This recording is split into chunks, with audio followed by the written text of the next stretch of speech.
Sir Bengal రాజకీయాలు ఎప్పుడు ఉత్కంఠ ఉద్రిక్తత కలిగే ఉంటాయి. ఇక మరి మమతాకి మళ్ళీ ఛాన్సెస్ ఉండబోతుందా? షా మోదీ వ్యూహాలు ఎలా వర్కౌట్ అయ్యే ఛాన్సెస్ కనిపిస్తున్నాయి? ఎస్ అండి, ఇప్పుడు వెస్ట్ బెంగాల్లో మనకి ఏంటంటే ఏప్రిల్ 23, ఏప్రిల్ 29లో 2 phases వెస్ట్ బెంగాల్లో ఎలక్షన్ జరగబోతున్నాయి. మొత్తం 294 సీట్లకి.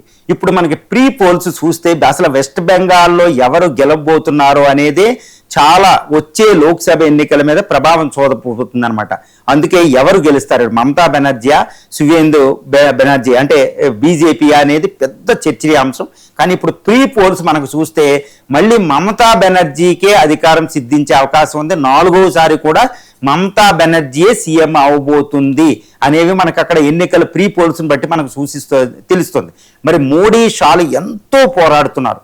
చాలా ఫోకస్డ్గా, చాలా కాన్సన్ట్రేటెడ్గా వెస్ట్ బెంగాల్లో వాళ్ళు పోరాడడం జరిగింది. మోడీ పర్యటనలు చూసినా, అమిత్ షా పర్యటనలు చూసినా, బంగ్లాదేశ్ క్రైసిస్ వచ్చినా, బంగ్లాదేశ్ ఎంత వచ్చినా వెస్ట్ బెంగాల్ అనేది చేజారకుండా చాలా జాగ్రత్తగా పాలిటిక్స్ చేయడం జరిగిందనమాట.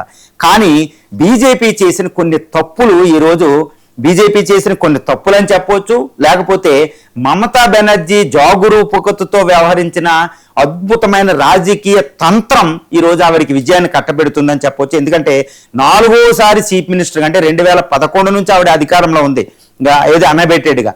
కాబట్టి ఆవిడ మీదకున్న ఏది యాంటీ ఇన్కంబెన్సీ వ్యతిరేక ఓటును కూడా ఆవిడ న్యూట్రలైజ్ చేయగలుగుతుంది. ఎందుకంటే మంచి పాలన అందించడం.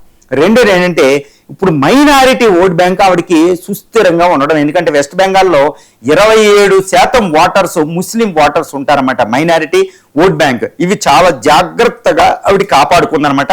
తర్వాత బీజేపీ ఏంటంటే ఎంతటి హిందూ ఓట్ బ్యాంక్ కన్సాలిడేట్ చేద్దామన్నా కూడా చాలా ఓట్ బ్యాంకు ఇది మమతా బెనర్జీకి ఉండిపోతుంది అనమాట. ఎందుకు అంటే ఇప్పుడు వెస్ట్ బెంగాల్ అనేది ఒకటి గుర్తుపెట్టుకోవాలి. ప్రతి రాష్ట్రానికి, ప్రతి రాష్ట్ర ప్రజలకి ఒక రకమైన సైకాలజీ ఉంటుంది అనమాట. సైకలాజికల్గా మనస్తత్వం ఉంటుంది. కేరళలో ఒక రకమైన మనస్తత్వం, తమిళనాడులో ఒకటి, ఆంధ్రప్రదేశ్లో ఒకటి. వెస్ట్ బెంగాల్ అనేది ఫిలసాఫికల్ ల్యాండ్ అండి.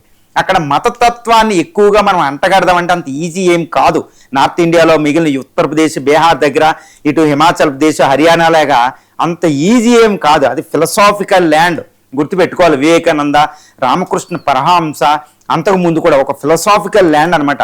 అక్కడ మతతత్వం ఎక్కువగా ఒక ట్రంప్ కార్డు పనిచేయదు. కాబట్టి మోడీ, షా అనేది ఇక్కడ అత్యంత విజయం లేదు. 2 హిందూ ఓట్ బ్యాంక్ చాలా వరకు కన్సాలిడేట్ చేశారు, విఫలమేం అవ్వలేదు.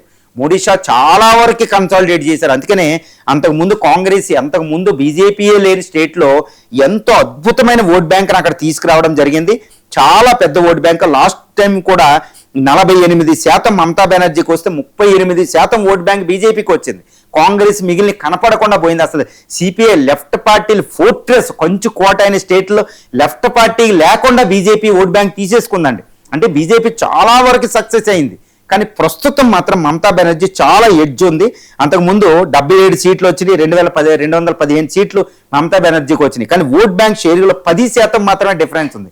ఈ 10% కూడా ఇది ముస్లిం ఓట్ బ్యాంక్, ముఖ్యంగా మైనారిటీ ఓట్ బ్యాంక్ మనం చెప్పొచ్చు. కాబట్టి మమతా బెనర్జీకి మైనారిటీ ఓట్ బ్యాంక్ చక్కగా కాపాడుకుంది. కాబట్టి ఈ యొక్క పథకాలు బాగున్నాయి. కాబట్టి వెస్ట్ బెంగాల్ కూడా ప్రోగ్రెసివ్ స్టేట్. కాబట్టి మళ్ళా మమతా బెనర్జీ అధికారంలో మనం చూడబోతున్నాం అనేది అక్కడ వెస్ట్ బెంగాల్ రాజకీయ పరిస్థితులను బట్టి చూస్తే మనకు అవగతం అయిపోతుంది.